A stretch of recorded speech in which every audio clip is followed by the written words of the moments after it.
Assalamualaikum warahmatullahi wabarakatuh. Innal hamdalillah nahmaduhu wa nasta'inuhu wa nastaghfiruh wa na'udzu billahi min shururi anfusina wa min sayyiati a'malina. Man yahdihillahu fala mudilla lahu wa man yudlil fala hadiyalah.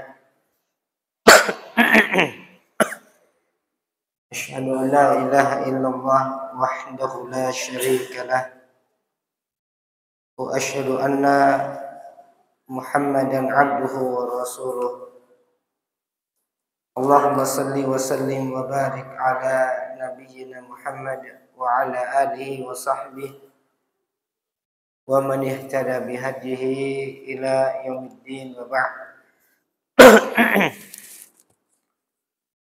Jamaah sekalian yang dimuliakan Allah, insyaallah pada malam hari ini kita akan lanjutkan pembacaan dari kitab Bahrul Ra'iq fi Zuhdi war Raqa'iq, lautan yang jernih terkait pembahasan zuhud dan perkara-perkara yang melembutkan hati, yang ditulis oleh Syekh Dr.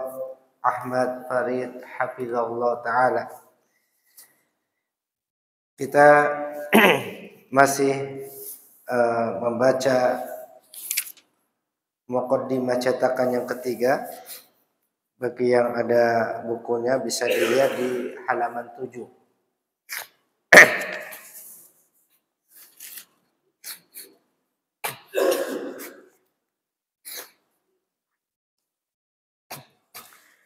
Qala al-muallif hafizallahu ta'ala, beliau mengatakan wal 'abdu fi tariqihi ila maulah yahtaj daiman ila tadhkiri bil akhirah wa ma'rifati syarafi ta'at wa fadailiha wa qab'il ma'asi wa mathalibiha. Kata beliau, seorang hamba di dalam perjalanannya menuju Tuhannya, menuju penciptanya, senantiasa membutuhkan at-tadhkir, peringatan bil akhirah, terkait dengan akhirat. Kita di dalam kehidupan kita itu sangat membutuhkan peringatan-peringatan terkait kehidupan akhirat dan pemahaman akan kemuliaan dan keutamaan dari ketaatan dan keburukan-keburukan dari kemaksiatan dan perkara-perkara yang merusaknya, sebagaimana Allah Ta'ala berfirman di dalam surah Az-Zariyat, wa dzakkir fa inna dzikra tanfa'ul mu'minin, dan berilah peringatan karena sesungguhnya peringatan itu bermanfaat bagi orang-orang yang beriman. Kemudian beliau mengatakan wa mundu asyrata sanawat aw nahwaha kuntu qad jama'tu kitaban bi'unwan al-bahrul ra'iq fi zuhdi wa raqa'iq. Kata beliau ketika beliau menulis muqaddimah yang ketiga ini, aku telah menghimpun sebuah kitab yang berjudul Al-Bahrul Ra'iq fi Zuhdi wa Raqa'iq, lautan yang jernih terkait masalah zuhud dan raqa'iq, perkara-perkara yang melembutkan hati, sekitar 10 tahun yang lalu. Tadhkiratan li wa li ikhwani, sebagai bentuk peringatan atau nasihat bagi diriku dan bagi saudara-saudaraku. Wa qad jama'tu fihi as-sihah al-akhbar fi zuhdi wa raqa'iq. Aku telah kumpulkan di dalam kitab tersebut as-sihatul akhbar, hadis-hadis yang sahih, riwayat-riwayat yang sahih fi zuhdi wa raqa'iq, terkait masalah zuhud dan ar-raqa'iq. Jadi beliau di dalam kitab ini beliau berazam tidak menyebutkan dalil atau hadis-hadis kecuali yang sahih atau yang hasan. Wa talaqahu ikhwanuna min tullabil ilmi, dan kitab ini telah diterima oleh para saudara kita dari para penuntut ilmu. Wa kadzalika awamun nas biqabulin hasan. Demikian juga umumnya manusia, kaum muslimin secara umum diterima dengan baik. Wa tubi'al kitab bi fadlil wahidil wahhab aktsara min asra tab'at bi maktabatil iman bil Iskandariyah. Kitab ini telah dicetak lebih dari 10 kali di Maktabah Al-Iman di Al-Iskandariyah di Mesir. Thumma raghiba ilayya al-ikhwah al-afadil ashabul maktabah at-taufiqiyah waffaqahumullah ila taba'atihi ba'da intiha'i ta'ahud ma'a maktabatil iman. Kemudian kata beliau, saudara kami yang mulia dari pemilik maktabah taufiqiyah yang mencetak kitab yang ada di hadapan kita meminta kepadaku untuk mencetaknya kembali setelah selesai perjanjianku dengan percetakan Al-Iman. Falabaitu lahum hadhihi raghbah thayyibah, maka aku terima keinginan yang baik ini, sailan al-Maula jalla wa ala ay yuwaffiqahum wa yubariqa fi a'malihim wa a'malihim, dengan memohon kepada Allah jalla wa ala agar Allah senantiasa memberikan taufik kepada mereka, memberkahi amal usaha mereka dan umur-umur mereka, wa ayyan fa'al muslimina bima yuqaddimunahu min mansurati wa amal salihat, dan agar Allah memberikan manfaat kepada kaum muslimin dari apa yang telah mereka kerjakan. Waffaqallahu al-jami' ila ma yuhibbu wa yardah. Semoga Allah memberikan taufik kepada semuanya kepada perkara yang Dia cintai dan diridhai. Wa hubanan min fadlihi fawqa ma natamannah. Wa sallallahu ala al-mab'uthi rahmatan lil alamin wa qudwatan lil amilin wa muhajjatan lis salikin wa hujjatan 'alal ibadi ajma'in. Walhamdulillahi rabbil alamin. Semoga Allah memberikan taufik kepada kita semua, dan semoga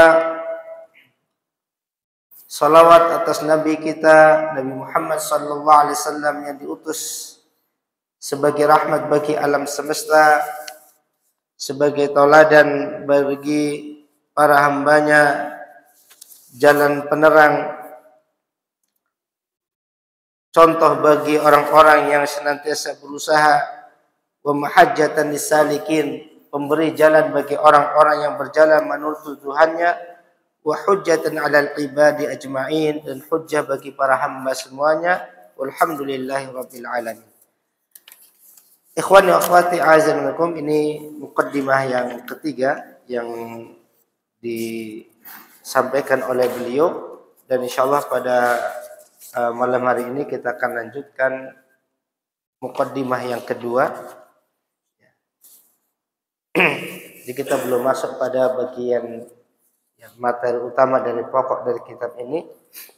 Pada muqaddimah yang kedua yang membawa kitabnya bisa diperhatikan.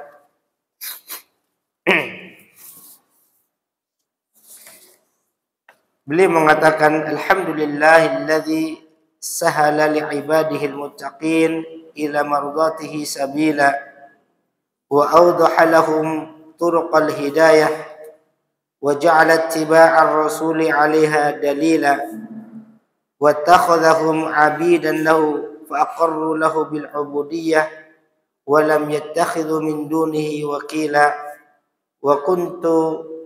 وكتب في قلوبهم الإيمان لما رضوا بالله وبالإسلام دينا.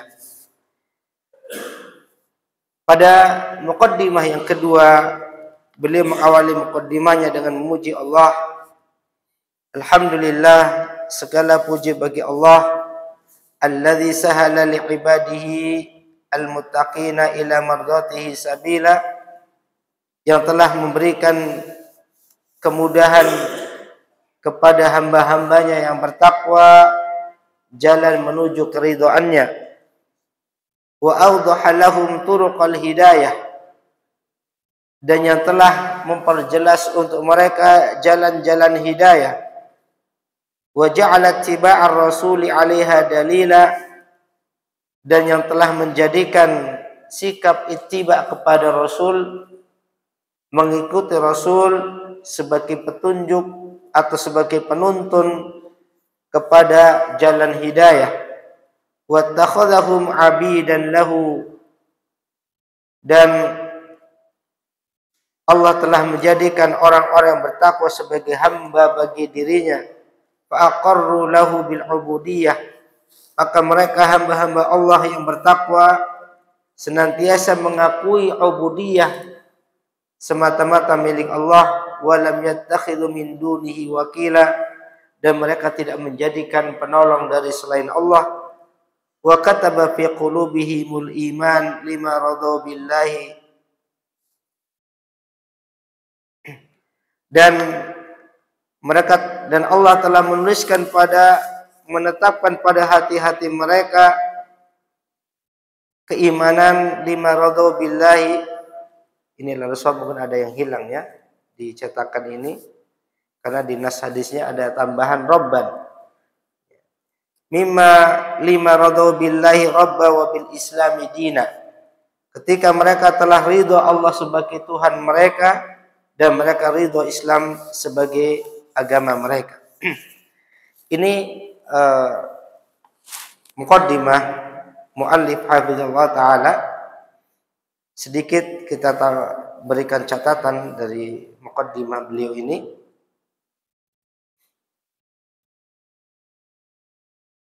Ani sahabiyil jalil Abi Sa'id Al-Khudri radhiyallahu anhu, saya tambahkan catatan dari catatan saya sendiri. Dari sahabat yang mulia itu Abu Sa'id Al-Khudri radhiyallahu anhu, anna Nabi sallallahu alaihi wasallam qala, bahwasanya Nabi sallallahu alaihi wasallam beliau bersabda, man qala raditu billahi rabba wa bil islami dina wa bi Muhammadin rasula wajabat lahul jannah. Jadi ucapan beliau di muqaddimah di mana beliau mengatakan fa aqarru lahu bil ubudiyyah wa lam yattakhidhu min dunihi wakila wa kataba fi qulubihimul iman lima radu billahi rabba wa bil islami dina. Ini diambil dari ucapan Rasulullah sallallahu alaihi wasallam, di mana Nabi sallallahu alaihi wasallam beliau mengatakan, man qal, siapa yang mengatakan raditu billahi rabba, aku telah ridha Islam sebagai Tuhanku, sebagai Rabbku, wabil islami dina, dan aku ridha bahwasanya Islam menjadi agama bagiku, wabi Muhammadin rasulah, dan aku ridha Muhammad sebagai rasul. Kata Nabi sallallahu alaihi wasallam, siapa yang mengucapkan tiga ucapan ini, ridha Allah sebagai Tuhannya, ridha Islam sebagai agamanya, dan ridha Nabi Muhammad sallallahu alaihi wasallam sebagai rasul, wajabat lahu al-jannah, maka dia pasti akan mendapatkan surga. Hadis ini diriwayatkan oleh Ibnu Abi Syaibah di dalam Musannaf, dan juga Abu Dawud di dalam As-Sunan, An-Nasa'i dalam Sunanul Kubra, Ibnu Hibban di dalam Sahihnya, Hakim di dalam Al-Mustadrak, dan hadis ini hadis yang sahih. Kemudian hadis yang lain, an Abi Sa'id Al-Khudri radhiyallahu anhu anna Rasulullah sallallahu alaihi wasallam qala, dari Abu Sa'id Al-Khudri radhiyallahu anhu bahwasanya Rasulullah sallallahu alaihi wasallam beliau bersabda, hadis yang semakna dengan hadis tadi, ya Aba Sa'id, wahai Abu Sa'id, Man radiyallahu billahi rabba, siapa yang ridha Allah sebagai Tuhannya, wa bil islami dina, dan ridha Islam sebagai agamanya, wa bi Muhammadin nabiyyan, dan ridha Nabi Muhammad sebagai nabinya, wajabat lahul jannah, maka dia pasti akan mendapatkan surga. Fa'ajiba laha Abu Sa'id faqala, maka Abu Sa'id pun merasa takjub dengan ucapan ini. Faqala, lalu Abu Sa'id pun mengatakan, a'idha alayya ya Rasulullah. Fafa'ala, ulangi kembali wahai Rasulullah. Lalu Nabi pun mengulanginya. Summa qala, wa ukhra yurfa'u biha al-'abdu mi'ata darajat fil jannah ma baina kulli darajain kama baina as-sama'i wal ardi. Dan yang lainnya, ada perkara yang dengannya Allah akan mengangkat kedudukan seorang hamba nanti di surga 100 tingkatan.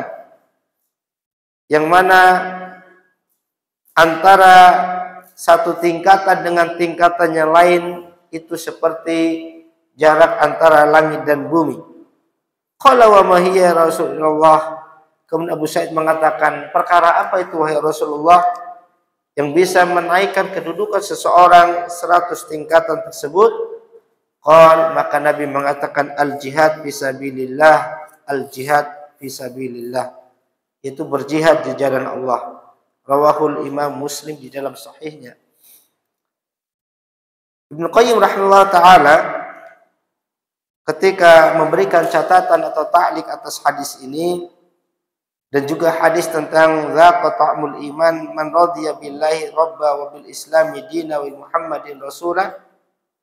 Ya. Kata Ibnu Qayyim, hadzal haditsan alaihi madaru maqamatid din. Kedua hadis ini adalah pusatnya berputarnya agama. Wa ilaihi matantahi, dan agama akan berakhir dengan hadis-hadis ini. Menunjukkan ini hadis yang maknanya agung. Wa qad tadammana ar-ridha bi rububiyyati subhanahu wa uluhiyyatihi wa ridha bi rasulihi wal inqiyad lahu wa ridha bi dinihi wa taslimi lahu. Karena hadis ini, ya, hadis ya, siapa mengucapkan raditu billahi rabba wa bil islami dina wa bi Muhammadin nabiyya wa rasulah, berarti kata Ibnu Qayyim ini mencakup 3 perkara. Yang pertama, dia telah ridho tentang rububiyahnya Allah Ta'ala. Ridho Allah sebagai Tuhan ya, dengan sifat-sifat rububiyahnya dan juga sifat-sifat uluhiyahnya. Artinya dia ridho Allah sebagai sesembahannya dan dia tidak menyembah kecuali kepadanya, tidak kepada yang lain. Wa ridha bi rasulihi wal inqiyadu lahu. Yang kedua, dia ridha dengan rasulnya dan dia senantiasa tunduk dengan rasulnya, tidak keluar dari ketaatan kepada rasulnya. Wa ridha bi dinihi wa taslimu lahu, dan dia ridha dengan dinul Islam, agamanya, dan dia senantiasa berserah diri dengan agamanya. Wa man istama'at lahu hadhihi al-arba'ah fa huwa as-sadiqu haqqan. Maka siapa yang berkumpul 4 perkara ini, ridha dengan Allah di dalam rububiyahnya, ridha Allah di dalam uluhiyahnya, ridha kepada Rasulullah sallallahu alaihi wasallam dan tunduk kepadanya, dan ridha dengan agamanya, tunduk dengan ajarannya, maka dia adalah as-sadiqu haqqan, dia seorang yang jujur, yang benar. Wahia sahlatun bid-da'wa wal lisan, wahia min as'abil umur indal haqiqah wal imtihan. Kemudian Ibnu Qayyim mengatakan ucapan ini ucapan yang mudah ya, secara lisan ya, tetapi ini sangat susah ketika diwujudkan, direalisasikan, apalagi ketika kita mendapatkan ujian dalam kehidupan. Wala siyama idza jaa ma yukhalifu hawan nafs wa muraduha. Terlebih lagi ya, apabila datang perkara-perkara yang menyelisihinya dari keinginan-keinginan nafsu dan apa yang diinginkannya. Faridha bil ilahiyah yatadammanu ridha bi mahabbati wahda wa khawfi wa raja'i wal inaba ilaih. Maka seseorang yang mengatakan raditu billahi rabba, aku telah ridha Allah sebagai Tuhanku, makna di dalam ucapan ini terkandung di dalamnya dia ridha dengan uluhiyahnya Allah Ta'ala. Dan ridha dengan uluhiyah Allah Ta'ala berarti dia ridha dengan kecintaannya, bimahabbatihi wahda, semata-mata kecintaannya ditunjukkan kepada Allah, wa khawfihi wa raja'i, demikian juga takut dan harapnya kepada Allah Jalla Jalaluh, dan dia senantiasa kembali kepada Allah, wa tabattul ilaihi, dan senantiasa beribadah menghinakan diri kepadanya, wanjidhabi qawil irada wal hubbi kulluha ilaihi, seluruh keinginan-keinginannya diarahkan kepada Allah Subhanahu wa taala. Wa dzalika yatadammanu ibadatu wal ikhlasu lah. Maka ridha dengan uluhiyah Allah ini menunjukkan, mengandung keikhlasan dan ketulusan di dalam beribadah kepada Allah Tabaraka taala. Wa ridha bi rububiyyatihi, kemudian seorang hamba yang ridha dengan rububiyah Allah. Kalau uluhiyah itu kaitannya dengan ibadah, penghambaan, menghinakan diri, merendahkan diri di hadapan Allah Zat yang maha sempurna. Adapun rububiyah berarti kita mengakui tentang sifat-sifat ketuhanan Allah Jalla Jalaluh, itu rububiyah. Maka ridha dengan rububiyah Allah artinya seorang hamba ridha Allah yang mengatur seluruh urusan hidupnya. Allah sebagai pengatur di dalam kehidupannya. Dan dia juga yatadammanu ifradu bitawakkul alaih, senantiasa bertawakal kepadanya, memohon pertolongan kepadanya, wathiqatu bihi, senantiasa yakin dengan apa yang ada di sisi Allah, wal i'timad alaih, dan senantiasa menyandarkan hati kepadanya. Ini seorang hamba dikatakan radiyan billahi rabban, seorang yang ridha Allah sebagai hambanya. Wa amma ridha bi nabiyhi rasulan, adapun sikap keridhaan kepada nabinya sebagai utusan, fayatadammanu kamalul inqiyad lahu wa taslimul mutlaq ilaih. Maka seorang hamba yang menyatakan ridha Nabi Muhammad sebagai nabinya, wa bi Muhammadin nabiyyan wa rasulan, dan aku ridha Nabi Muhammad sebagai seorang nabi dan seorang rasul, maka hal ini konsekuensinya dia harus senantiasa tunduk dan senantiasa berserah diri kepada Rasulullah SAW, mengikuti apa yang diperintahkan Rasul, meninggalkan apa yang dilarang oleh Rasulullah SAW. Ini bentuk ketundukan dan taslim kepada syariat beliau sallallahu alaihi wasallam. Bihaitsu yakunu aula bihi min nafsihi, di mana Rasulullah sallallahu alaihi wasallam dia utamakan daripada dirinya. Fala yatalaqqa al-hawa illa min mawaqi'i kalimatihi wa la yuhakimu illa ilaihi wa la yahkumu alaihi ghairuh. Maka seorang hamba yang ridha kepada Rasulullah sebagai utusan Allah, maka hawa nafsunya senantiasa tunduk kepada yang dibawa oleh Rasulullah, tidak berhukum kecuali dengan hukum beliau, dan dia tidak menggunakan hukum yang menyelisih hukum beliau. Wala yarda bi hukmi ghairihi albitah, dan dia tidak ridha kepada hukum-hukum yang lain yang menyelisih hukum yang telah ditetapkan sedikit pun. La fi syai'in min asma'ir rabbi wa sifati wa af'alih, wala fi syai'in min waqi haqa'iqil iman wa maqamati, wala fi syai'in min ahkami zahiri wa batin. Kata Ibnu Qayyim, orang yang ridha kepada Rasulullah sallallahu alaihi wasallam, maka keridhaan ini keridhaan yang mutlak, dia menerima apa yang datang dari Rasulullah sallallahu alaihi wasallam, baik itu terkait dengan permasalahan-permasalahan iman di dalam menetapkan nama-nama Allah, menetapkan sifat-sifat Allah, maka dia ridho dan tunduk kepada apa yang ditetapkan oleh Rasulullah SAW.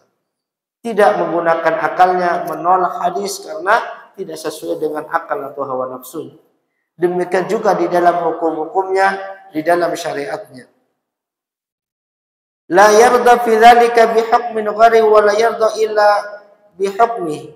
Fa in ajiza anhu kana tahkimuhu ghairuhu min babi ghadha'in mutfar idza lam yajid ma yuqihi illa minal maita wa dam. Maka seorang yang ridha kepada Rasulullah sallallahu alaihi wasallam, dia tidak berhukum kecuali dengan hukum beliau. Adapun kalau dia merasa lemah, merasa tidak mampu berhukum dengan hukum Rasulullah sallallahu alaihi wasallam karena sesuatu hal, maka ketika dia berhukum dengan yang lain itu adalah dalam keadaan terdesak atau dalam keadaan darur. Wa ahsanu ahwali an yakuna min babit turab alladhi innama yatamamu bihi 'inda al-'azzi an isti'malil ma'i at-tahur. Hal ini sebagaimana orang yang dia bersuci dengan debu ketika tidak mendapatkan air. Insyaallah kita lanjutkan penjelasan beliau terkait masalah hadis ini pada azan.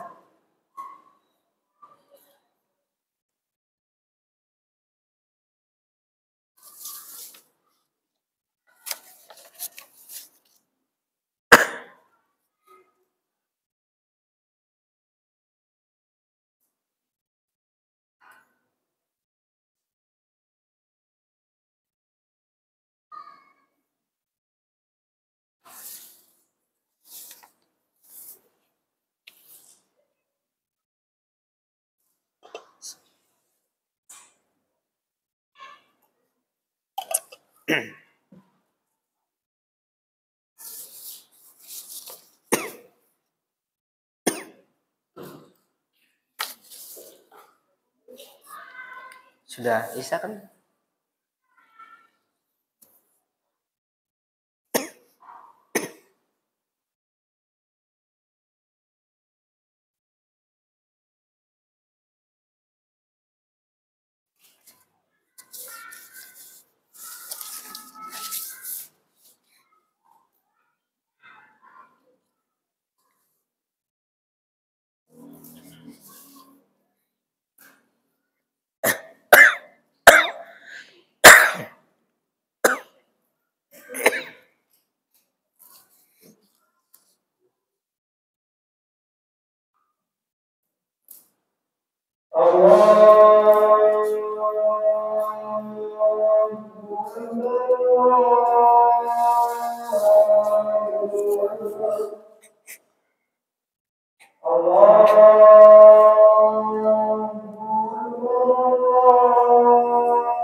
Ya, kita lanjutkan. Kemudian bagian terakhir, wabil islami dina, dan aku ridha Islam sebagai agama. Seorang yang ridha bahwasanya Islam menjadi agama dia, maka dia senantiasa tunduk dengan ketentuan-ketentuan yang ada di dalam agamanya. Apabila Allah telah menetapkan sesuatu, memerintahkan atau melarang sesuatu, maka dia ridha dengan apa yang telah Allah tetapkan tersebut. Walam yabqa fi qalbihi haraj min hukmihi wa sallama lahu taslima, dan tidak tersisa di dalam hatinya haraj, berat hati dari apa yang telah Allah tetapkan, dan dia tunduk dengan sebenar-benarnya. Walau kana mukhalifan li muradi nafsi aw hawaha aw qala muqalladihi wa syaikhihi wa taifatihi. Meskipun perkara tersebut menyelisihi apa yang dia inginkan, menyelisihi nafsunya, atau menyelisihi orang yang dia ikuti, atau menyelisih gurunya atau kelompoknya. Ini orang yang telah ridho Islam sebagai agama. Maka benar apa yang disampaikan Rasulullah SAW. Apabila telah terkumpul pada seorang hamba 3 keridhaan ini, ridho Allah sebagai Rabbnya, ridho Nabi Muhammad sebagai Nabi dan utusannya, dan ridho Islam sebagai agamanya, dan dia menjalankan konsekuensi dari keridhaannya tersebut, maka dia akan mendapatkan surga Allah Jalla Jalaluhu. Kemudian muallif, kita kembali kepada kitabnya, beliau mengatakan wa asyhadu an la ilaha illallah wahdahu la syarikalah syahadatan asyhadu biha ma'asy syahidin wa atahammaluha 'anil jahidin wa udakhiruha 'indallahi uddatan liyaumiddin.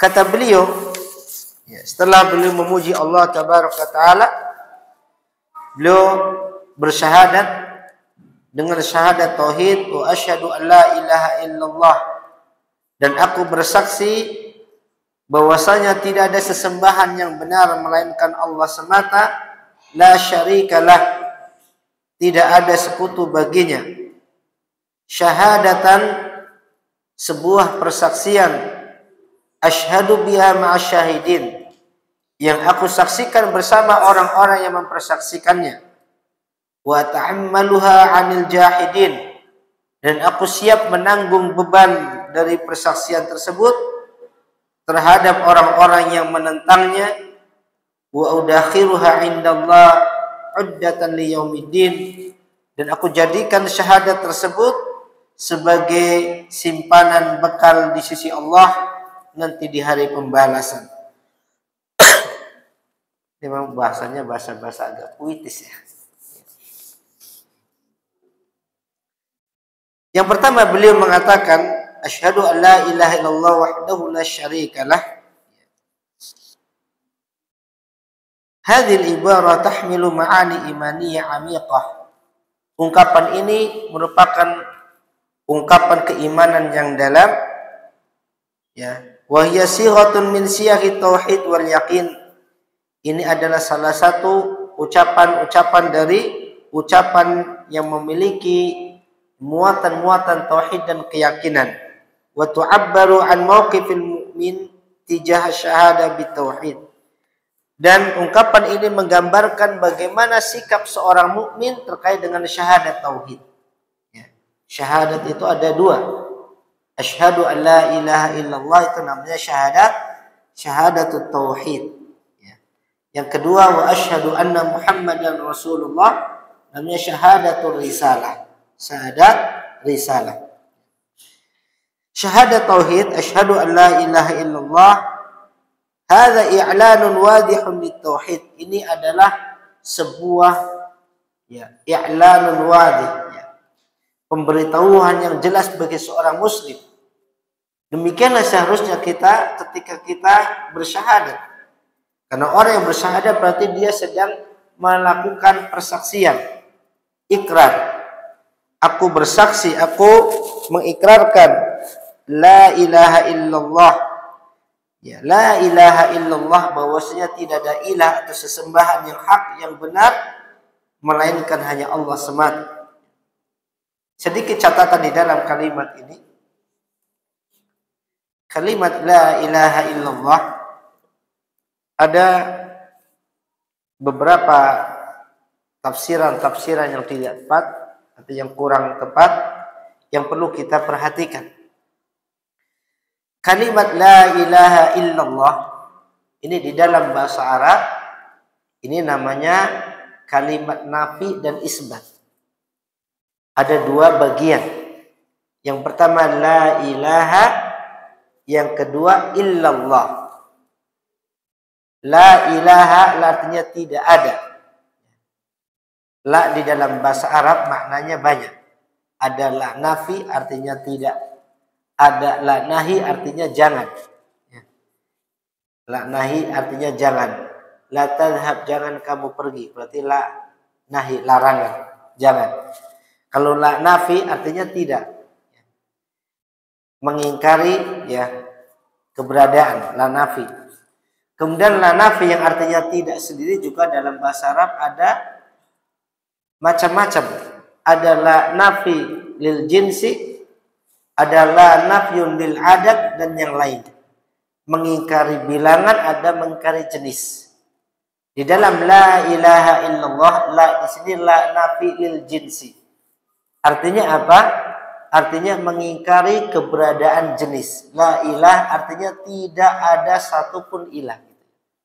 Itu makna dari la nafi lil jinsi. Makanya ilaha tidak dikasih tanwin, ya, ilaha. Biasanya dalam kata bahasa Arab kalau nggak ada alif lam kan kasih tanwinnya ilahan. Kalau kasih alif lam baru al ilaha. Kalau la nafi lil jinsi ini walaupun tidak alif lam tidak dikasih tanwin. Ya, la ilaha, tidak ada ilah. Tidak ada satupun ilah. Itu makna la nafi. Kemudian yang kedua ilah. Apa makna ilah? Ilah makna yang benar adalah al-ma'bud, yang diibadahi. Karena dalam bahasa Arab aliha ya'lahu ilahan ay abida ya'budu. Ya. Maknanya sama dengan abida ya'budu. Artinya menyembah. Makna ilah maknanya ma'luh ay ma'bud, yang disembah atau yang diibadahi. Ya. La ilaha berarti tidak ada satupun yang disembah. Terkait makna ilah di sini ada beberapa kelompok yang menafsirkan makna ilah ini dengan makna yang lain. Ada yang menafsirkan makna ilah dengan makna Rabb. Ada yang menafsirkan makna ilah dengan makna Khaliq. Ada yang menafsirkan makna ilah dengan makna Hakim. Dan makna-makna rububiyah yang lain. Berarti kalau makna ilah diartikan Rabb, berarti la ilaha illallah ay la Rabba illallah. Tidak ada Rabb, pencipta atau pengatur, pemelihara kecuali Allah. Kalau ilah diartikan Khaliq, la ilaha illallah ay la khaliqa illallah. Tidak ada pencipta kecuali Allah. Dimaknai hakim, la hakima illallah. Tidak ada hakim pemutus perkara kecuali Allah Subhanahu wa taala. Ini makna-makna rububiyah namanya ya. Allah sebagai pencipta, pengatur, yang menghidupkan, yang mematikan, yang mengurus alam semesta, itu namanya rububiyah. Apakah sahih makna ini? Maka menafsirkan kalimat tauhid la ilaha illallah dengan makna la rabba illallah, tidak ada Rabb, Tuhan selain Allah, la khaliqa illallah, tidak ada pencipta kecuali Allah, tidak ada yang memutuskan perkara, yang menghidupkan, yang mematikan kecuali Allah. Ini kurang tepat. Ini tidak tepat. Kenapa tidak tepat? Banyak dalil-dalil di dalam Al-Quran yang menyelisih makna ini. Ya.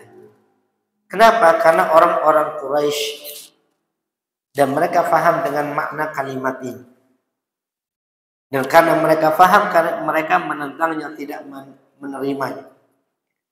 Bedanya sekarang kita menerima dalam keadaan tidak paham maknanya. Adapun mereka menolak karena mereka paham maknanya dan konsekuensi.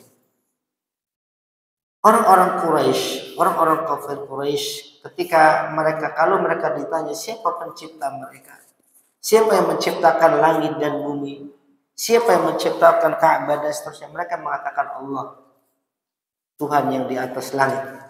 Mereka tidak mengingkari Allah sebagai pencipta mereka, Allah sebagai pemilik Ka'bah, ya, dan seterusnya. Itu keyakinan mereka, ajaran mereka dari nenek moyang mereka, dari Nabi Ismail, Nabi Ibrahim alaihissalam.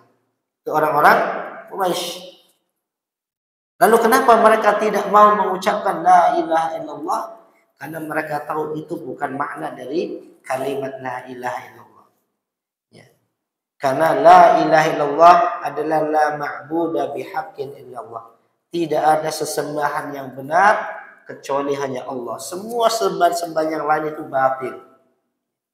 Itu mereka paham. Konsekuensinya harus meninggalkan semua bentuk ibadah kepada selain Allah. Itu konsekuensi kalimat tauhid. Dan mereka tidak mau. Bahkan mereka merasa heran. Aja'alal alihata ilaha wahida. Bagaimana mungkin ilah-ilah yang banyak kok dikatakan cuma satu? Ini tidak masuk akal di pemahaman mereka. Karena mereka ilah itu banyak. Sesembahan-sesembahan itu bukan cuma Allah. Ada Allah dan juga yang lain. Kalau pencipta iya hanya Allah. Ya. Pencipta yang menghidupkan mati, tapi sesembahan itu menurut mereka banyak. Dan mereka tidak mau kalau sesembahan-sembahan mereka yang banyak itu dibatalkan semua, hanya Allah semata. Itu yang mereka tidak terima. Itu makna yang hak. Jadi makna la ilaha illallah ay la ma'buda bihaqqin. Tidak ada sesembahan yang hak kecuali Allah. Kemudian ada catatan kembali di sini, di dalam mengartikan atau menafsirkan kalimat ini perlu ditambahkan kata bihaqqin, la ma'buda bihaqqin illallah. Tidak ada sesembahan yang benar. Kenapa perlu ditambahkan kata bihaqqin atau yang benar? Karena kalimat ini kalau tidak diberi tambahan bihaqqin, hanya kita maknai la ma'buda illallah, tidak ada sesembahan kecuali Allah, maka kalimat ini bisa disalahfahami. Bisa disalahfahami sebagaimana ini disalahfahami oleh orang-orang wahdatul wujud. Orang-orang wahdatul wujud yang mereka punya keyakinan bahwasanya segala sesuatu yang nampak di alam semesta ini hakikatnya adalah Allah Rabbul Alam. Itu wahdatul wujud yang sesat. Ya. La ma'buda illallah, tidak ada yang diibadahi kecuali Allah. Makna ini tidak benar. Ini makna yang batil. La ma'buda illallah ini batil, tidak benar. Karena kalimat la ma'buda illallah kalau tidak dimaknai dengan bihaqqin, hanya semata-mata la ma'buda illallah, artinya apa? Tidak ada satupun sesembahan kecuali hanya Allah semata. Artinya apa? Seluruh sembahan-sembahan itu hakikatnya Allah Subhanahu wa taala.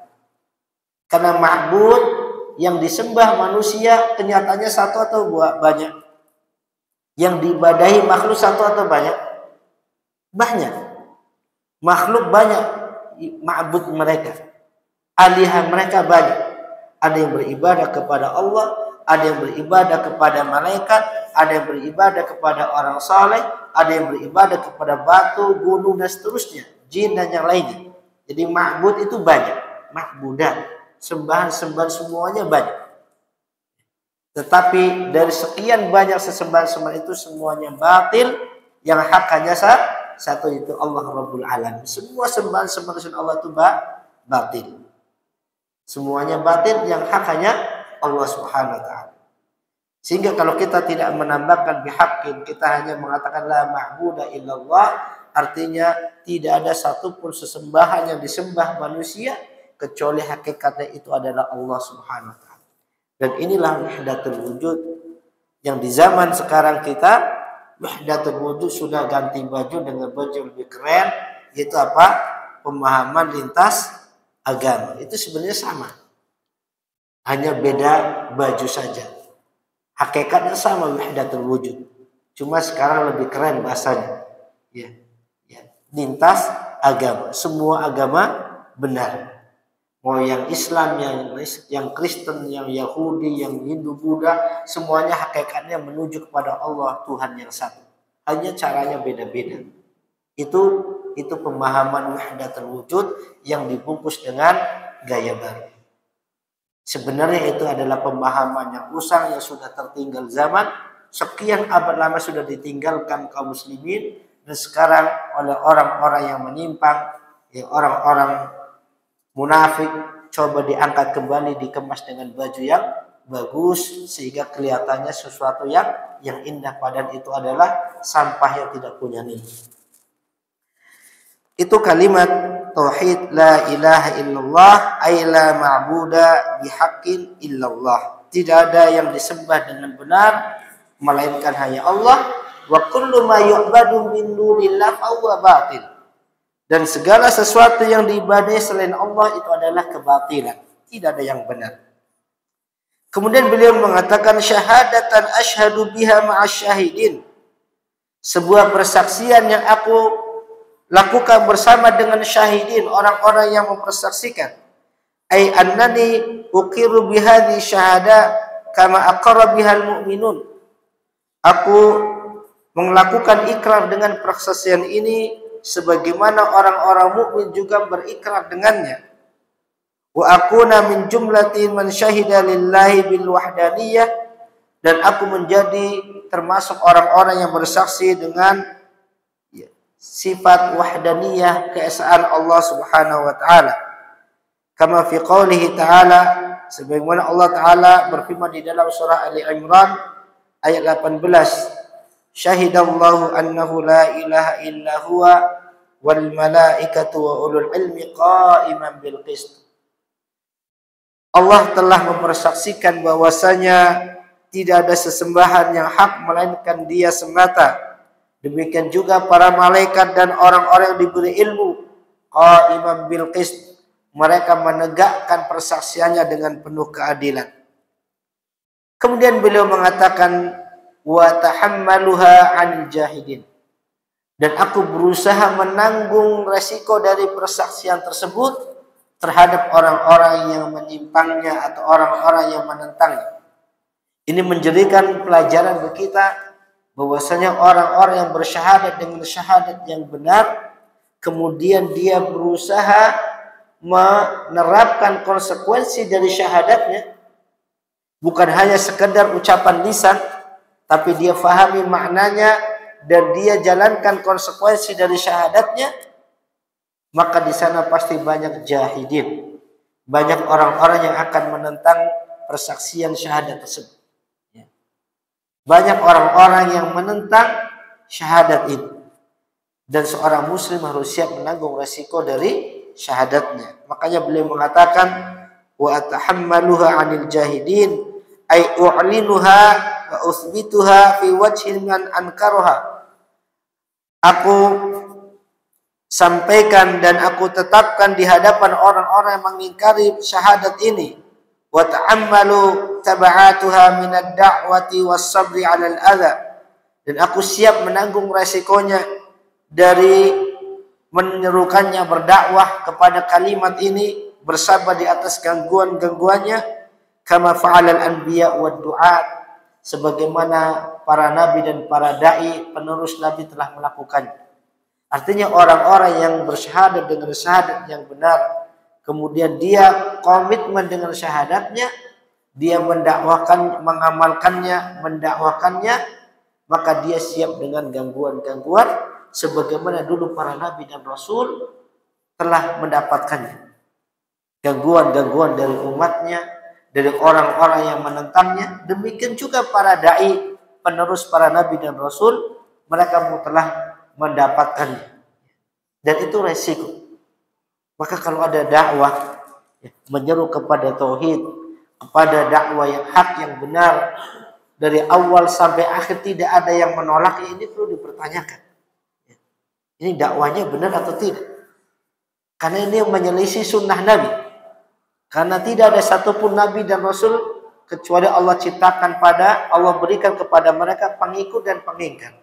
Ada orang-orang yang mengikuti dakwahnya dan ada banyak yang mengingkari dakwah. Jadi kalau kita dakwah pengen bagaimana agar dakwah kita semua kaum muslimin menerimanya, tidak ada satupun yang tersinggung, tidak ada satupun yang kecewa, tidak ada satupun yang terlukai hatinya, nggak bisa. Itu sudah konsekuensi dakwah. Pasti agak ada yang tidak suka. Ya. Siapa? Orang-orang menyelisih jalannya para nabi dan rasul, mereka tidak suka dengan dakwah yang hak. Wa udakhiruha indallahi uddatan liyaumiddin, dan aku jadikan persaksian ini sebagai simpanan nanti di sisi Allah pada hari kiamat kelak. Ai aj'aluha zadi wa dakhri liyaumil qiyamah, aku jadikan ini sebagai bekalku dan sebagai simpananku nanti pada hari kiamat. Arju biha an-najah, yang aku berharap dengan persaksian yang benar ini, dengan syahadat yang benar ini, aku berharap keselamatan. Fahiya a'zamu ma yudakhar, dan syahadat yang benar ini adalah sebesar-besar perkara yang menjadi barang simpanan. Kama fil hadis, sebagaimana di dalam hadis Nabi sallallahu alaihi wasallam mengatakan, man kana akhiru kalamihi la ilaha illallah dakhala al-jannah. Siapa yang ucapan terakhirnya kalimat la ilaha illallah, tidak ada sesembahan yang hak melainkan Allah, dakhala al-jannah, maka dia akan masuk surga. Dan hadis-hadis yang menjelaskan tentang keutamaan syahadat sangat banyak. Di antara hadis yang menjelaskan tentang keutamaan syahadat dari Ubadah bin Samit radhiyallahu anhu, qala Rasulullah sallallahu alaihi wasallam, man qala asyhadu an la ilaha illallah wahdahu la syarika lah.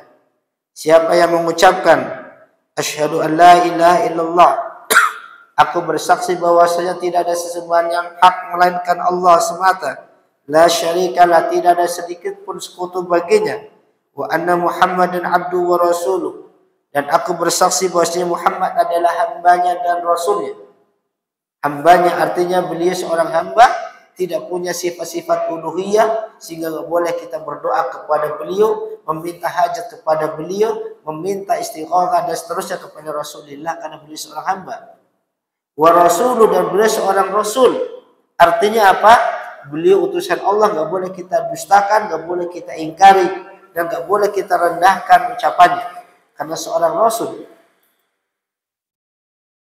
Wa anna Isa Abdullah wa ibnu amatih wa kalimatu alqaha ila Maryam wa ruhun min, dan bersaksi bahwasanya Isa adalah hamba Allah dan hamba dari hamba perempuannya, dan kalimat Allah yang Allah berikan kepada Maryam dan ruh darinya.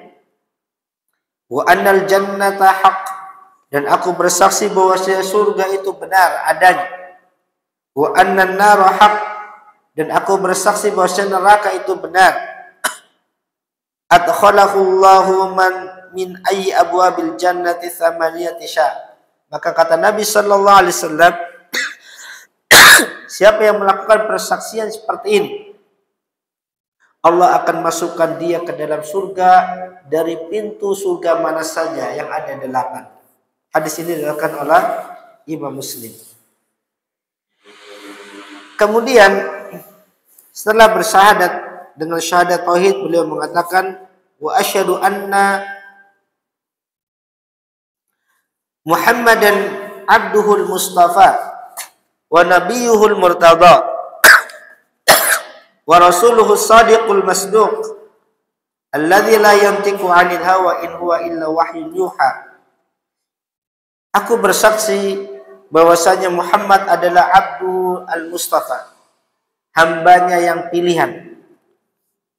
Wa nabiyuhul murtada, dan bahwasanya Nabi Muhammad adalah nabi yang diridhai. Wa rasuluhu shadiqul masduq, dan beliau adalah utusannya as-sadiq yang jujur, al-masduq yang dibenarkan, yang benar dan dibenarkan. Alladzi la yantiqu 'anil hawa in huwa illa wahyu yuha, di mana beliau tidak berucap, tidak mengucapkan sesuatu dari hawa nafsunya, dari keinginannya sendiri. In huwa illa wahyu yuha, apa yang beliau ucapkan adalah wahyu yang diwahyukan. Arsaluhu ala hini fatratin minar rusul,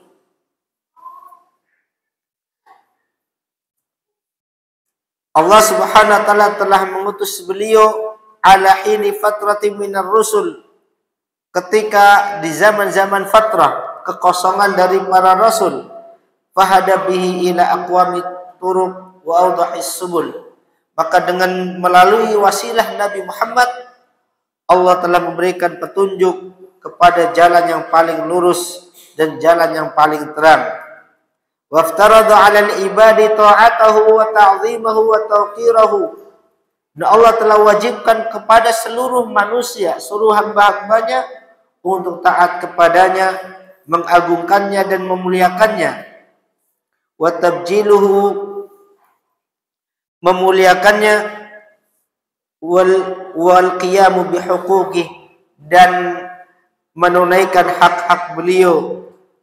Wasadda ilaihi jami'at turuq falam yuftah li ahadin illa min tariqih, dan Allah telah menutup semua jalan-jalan yang bisa menghantarkan kepada Allah kecuali jalannya Nabi sallallahu alaihi wasallam. Allah tidak membuka satupun jalan kecuali jalan yang ditempuh oleh Nabi sallallahu alaihi wasallam. Fasyaraha lahu sadrah, Allah telah melapangkan dada beliau. Wa rafa'a lahu dzikrah, Allah telah angkat kedudukan beliau. Wa fataha bi a'yunan amya wa adhanan samma wa quluban ghafla, maka dengan melalui wasilah Nabi sallallahu alaihi wasallam, Allah bukakan mata-mata yang buta, telinga-telinga yang tuli, hati-hati yang tertutup. Fa asyraqat bi risalatihi al-ardu ba'da zulmatiha, maka dengan risalah Nabi Muhammad sallallahu alaihi wasallam, dunia menjadi tersinari setelah sebelumnya penuh dengan kegelapan. Wa ta'allafatil qulubu ba'da syattatiha, dengan risalah Nabi sallallahu alaihi wasallam hati-hati manusia menjadi bersatu setelah sebelumnya saling bermusuhan. Wa sarat da'watuhu sayra syamsi fil aqtar, dan dakwah Nabi telah menyebar seluruh penjuru langit. Wa balagha dinuhu ma balagha laili wan nahar, dan agama Nabi telah sampai kepada semua yang diliputi oleh siang dan malam. Artinya dakwah Nabi tersebar ke seluruh penjuru dunia. Fa sallallahu alaihi wa ala alihi tayyibin tahirin wa ala ashabi al-ghurril mayamin. Maka semoga salawat kepada Nabi sallallahu alaihi wasallam, kepada keluarga beliau yang bersih, yang suci, dan juga kepada para sahabat-sahabat beliau semuanya.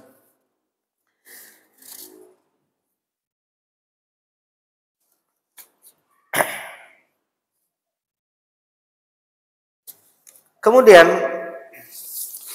beliau mengatakan amma ba'du, kemudian setelah itu, amma ba'du sebagaimana sudah kita sampaikan, ini namanya faslul khitab, ya, ucapan pemisah satu ucapan kepada ucapan sebelumnya, setelahnya. Karena sebelumnya ini muqaddimah atau apa namanya, pengantar yang biasanya para ulama ketika menulis kitab berisi pujian kepada Allah, yang kemudian masalah syahadat, kemudian sholawat kepada Nabi sallallahu alaihi wasallam dan seterusnya. Amma ba'du, setelah itu baru beliau sebutkan keinginan dari yang menjadi muqaddimah ini. Kata beliau, fa min fadlillah 'alal 'abdi an yassira lahu sabilal khairat wa an yasrifa anhu su' wal munkarat. Termasuk di antara karunia Allah kepada seorang hamba, di antara bentuk karunia Allah kepada hamba an yuyassira lahu sabilal khairat, di mana Allah mudahkan bagi hamba jalan-jalan kebaikan. Ini termasuk bentuk karunia. Terkadang kita memaknai karunia atau rezeki Allah itu terlalu sempit. Kita terkadang memaknai rezeki itu hanya sebatas harta atau di dalam kemudahan dalam usaha, perkara-perkara dunia. Padahal kata beliau, min fadlillah, di antara bentuk karunia Allah kepada hamba, an yuyassira lahu sabilal khairat, di mana Allah mudahkan bagi hamba untuk menempuh jalan-jalan kebaikan. Itu bentuk karunia. Karena sebagaimana ini menjadi i'tiqad Ahlus Sunnah wal Jamaah, bahwasanya tidaklah seorang hamba bisa melakukan amal ketaatan kecuali semata-mata karena Allah Subhanahu wa taala. Tidak ada seorang hamba yang bisa melakukan amal ketaatan kecuali karena itu fadlun minallah, karunia dari Allah, karena pertolongan Allah, bukan karena kemampuan kita. Maka ketika Allah mudahkan seorang hamba untuk menempuh jalan-jalan kebaikan, wa an yasrifanhu as-su' wal munkarat, Allah palingkan dia dari keburukan dan kemungkaran-kemungkaran, ini termasuk fadlun minallah, ini karunia yang harus kita syukuri. Wala syakka, dan tidak diragukan lagi kata beliau, annal ihtimam bima tasku bin nufus wa yaruqqu bihi al-qalb hatta yanqada li syar'illah wa yastajiba li amrihi wa nahyi min a'zami asbabil khairi fid dunya wal akhirah. Setelah beliau menjelaskan bahwasanya ketika seorang hamba dimudahkan untuk menempuh jalan-jalan kebaikan, itu termasuk di antara bentuk karunia Allah yang harus kita syukuri.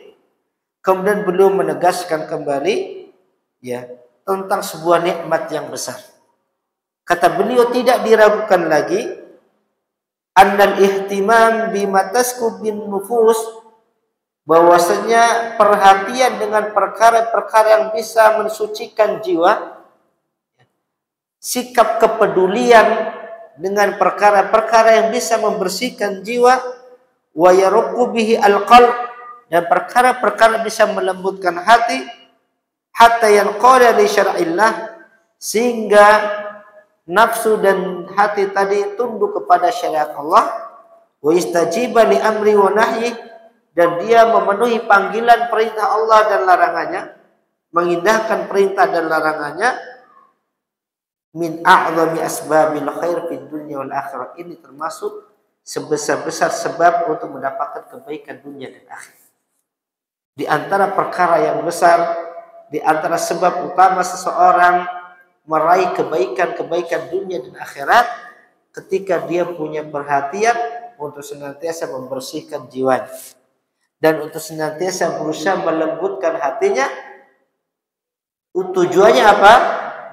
Tazkiyatun nufus, membersihkan jiwa, melembutkan hati, tujuannya agar dia bisa tunduk kepada syariat Allah. Hatta yanqada li syar'illah wa yastajibu li amri wa nahyi, itu tujuan. Wayahnya. Jadi tujuan utama dari tazkiyatun nufus adalah bagaimana seorang hamba dia tunduk kepada syariat Allah, memenuhi perintah dan larangan. Makanya model-model tazkiyah yang menyelisihi jalan seperti ini batil. Seperti tazkiyahnya orang-orang filsafat atau orang-orang sufi, yang mana mereka membagi agama ini menjadi 3. Ada tingkatan yang paling rendah, tingkatan syariat, di mana di dalam tingkatan ini seorang hamba terikat dengan hukum-hukum syar'i tentang halal dan haram, perintah dan larangan. Ketika dia sudah bisa membersihkan hatinya, mencapai makam tertentu, maka dia akan masuk kepada tingkatan di atasnya, tingkatan hakikat, di mana dia sudah memahami hakikat dari nas-nas syar'i. Dia memahami nas-nas syar'i, Quran atau hadis, bukan hanya lafadznya, tetapi makna yang ada di dalamnya menurut mereka. Makna-makna kandungannya, bukan sebagaimana makna-makna nasnya sebagaimana itu pemahaman ulama-ulama syariat. Karena ulama hakikat dan mereka pemahamannya sudah beda, tafsirannya sudah lain. menafsiri ayat, menafsiri hadis beda maknanya dengan ulama syariat. Maka mereka sudah tidak punya terlalu ikat dengan ikatan syariat. Kemudian ketika mereka terus mentazkiyah dirinya, mencapai makom terus menaikkan dirinya sampai pada makom yang paling tinggi, itu makom ma'rifat, di mana mereka sudah ma'rifat, mengetahui hakikat segala sesuatu dan dia sudah menyatu dengan Tuhannya. Ini pemahaman orang sufi.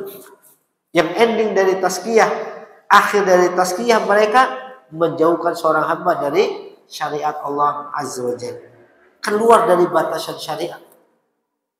Ini bukan tazkiyatun nufus yang hak, yang benar. Maka tazkiyatun nufus yang benar, kata beliau, itu adalah tazkiyah yang bisa melembutkan hati sehingga dia tunduk dengan syariat Allah dan dia menerima perintah dan larangan. Jadi tidak ada ceritanya orang mentazkiyah dirinya akhirnya dia keluar dari batasan-batasan syariat, tidak ada. Dan perhatian yang besar dengan masalah ini termasuk di antara min a'zami asbabil khair fid dunya wal akhirah. Sebab terbesar seorang meraih kebaikan dunia dan akhirat. Kenapa? Fa innal quluba la tasilu ila manaha hatta tasilu ila maulaha.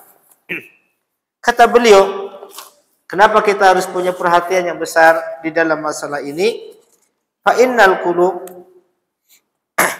karena sesungguhnya hati manusia la tasilu ila manaha. Hati manusia ini, sebentar.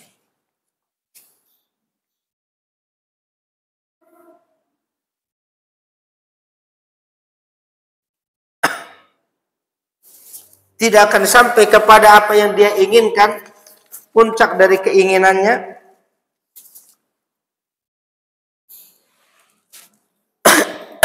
hatta tasilu ila maulaha. Seorang hati manusia itu tidak akan sampai kepada keinginan atau puncak dari keinginannya sampai kepada maulaha, kepada tuannya atau kepada sesembahannya Allah Rabbul Alamin. Wa la tasilu ila maulaha hatta takuna sahihatan salimah. Dan hati tidak akan sampai kepada penciptanya kecuali hati-hati yang sahih, hati yang salimah, yang selamat dari kotoran-kotoran syubhat maupun kotoran syahwat. Was-sa'adatu sa'adatul qulub wasyaqa'u syaqa'ul qulub. Kemudian beliau mengatakan hakikat kebahagiaan yang sejati adalah kebahagiaan yang ada di dalam hati. Wasyaqa'u syaqa'ul qulub, dan penderitaan yang hakiki adalah penderitaan yang ada di dalam hati. Maka perhatian dengan hati menjadi perhatian yang besar. Karena hakikat kebahagiaan dan penderitaan itu tolak ukur yang utama adalah ada pada hati-hati manusia. Bukan dengan fisik-fisik kita. Karena fisik itu mengikuti apa yang ada di dalam hati. Bukan hati mengikuti fisik. Wal qulubu la tas'ad illa billah. Kata beliau, dan hati ini tidak akan pernah merasakan kebahagiaan yang hakiki illa billah, kecuali ketika hati itu senantiasa memohon pertolongan kepada Allah Azza wa Jalla. Wa la tatma'innu illa bi dzikrihi wa ta'atihi, dan hati tidak akan merasakan ketenangan kecuali dengan senantiasa mengingatnya dan senantiasa taat kepadanya. Kama qala ta'ala, sebagaimana Allah Ta'ala berfirman, alladzina amanu wa tatma'innu qulubuhum bi dzikrillah. Orang-orang yang beriman dan hati-hati mereka senantiasa merasa tenang dengan berzikir kepada Allah, dengan mengingat Allah. Ala bi dzikrillah tatma'innul qulub. Ketahuilah, dengan mengingat Allah hati menjadi tenang. Ikhwani wa akhwati, azanallahu. Ini saja mungkin yang bisa kita sampaikan di muqaddimah yang kedua. Mudah-mudahan nanti bisa kita lanjutkan pembacaan muqaddimah yang kedua ini di pertemuan selanjutnya. Kitab ini ada 3 muqaddimah, ya. Muqaddimah ketiga yang kemarin sudah kita bacakan, kemudian ini muqaddimah yang kedua, dan nanti yang terakhir muqaddimah pertama. Setelah itu baru kita masuk pada pembahasan kitab ini dari bab-bab yang ada, yang mudah-mudahan Allah memudahkan kita untuk sedikit demi sedikit membaca kitab ini. Ya, tujuannya untuk menjadikan nasihat dan peringatan bagi kita dan agar kita punya gambaran bagaimana konsep tazkiyatun nufus sesuai dengan ya panduan yang ada di dalam Al-Quran dan hadis-hadis yang sahih dari Rasulullah Sallallahu Alaihi Wasallam. Yang dengan hal ini kita bisa tercerahkan dan kita bisa memahami mana model-model tazkiyatun nufus yang sesuai dengan petunjuk Rasulullah dan mana model-model tazkiyatun nufus yang menyelusuhi jalan beliau Sallallahu Alaihi Wasallam. Karena banyak sekali di zaman-zaman kita yang model-model tazkiyatun nufus yang dibangun di atas dalil-dalil yang tidak kuat. Banyak hadis-hadis yang dhaif, bahkan hadis-hadis yang maudhu, yang palsu, atau perkara-perkara yang dibuat-buat, diadakan manusia, karangan-karangan manusia, dan itu jadikan pijakan di dalam tazkiyatun nufus. Dan beliau di dalam kitab ini, beliau dari awal sudah berkomitmen untuk tidak menggunakan hadis-hadis yang dhaif, apalagi hadis-hadis yang maudhu atau syair-syair atau buatan-buatan ya tokoh-tokoh ya tasawuf yang menyimpang di dalam tazkiyatun nufus. Yang mudah-mudahan dengan membaca kitab ini kita bisa mengetahui bagaimana gambaran tazkiyatun nufus sesuai yang ada di dalam Al-Quran maupun dalam hadis-hadis yang sahih dari Rasulullah Sallallahu Alaihi Wasallam. Kita tutup subhanallahi wa bihamdik asyhadu an la ilaha illa anta astaghfiruka wa atubu ilaik. Wassalamualaikum warahmatullahi wabarakatuh.